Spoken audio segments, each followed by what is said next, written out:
রাস্তার পাশে এরকম একটি কুকুর দেখে সত্যি মায়ায় পড়ে গেলাম। কত সুন্দর এই কুকুরটা। জীবনে কত মানুষ আদরে রাখলাম, সবাই চলে যায়, কিন্তু এই কুত্তারা একবার আদর করছিলাম, এখন এটা পিছিয়ে ছাড়তেছে না। কিছু কিছু মানুষ আছে কুত্তা ভালো। আমার সাথে এক ছোট ভাই আছে যে কুকুরটাকে পানি এনে দিছে, থ্যাংক ইউ তোমারে। এই রাস্তাগুলো আমাদের হলেও এই রাস্তায় জন্ম নেওয়া কুকুরগুলো কি আমাদের নয়? একটু রুটি এক বাটি পানি আমাদের কাছে হয়তো তুচ্ছ, কিন্তু তাদের কাছে সেটাই অনেক।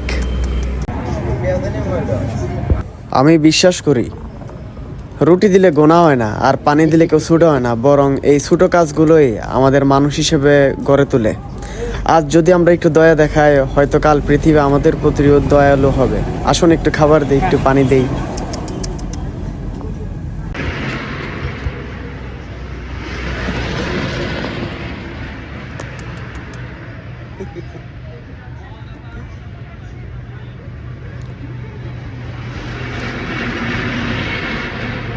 আসুন একটু খাবার, একটু পানি আর একটু মমতা ছড়িয়ে দিই। এজন্যই পৃথিবী অনেক সুন্দর।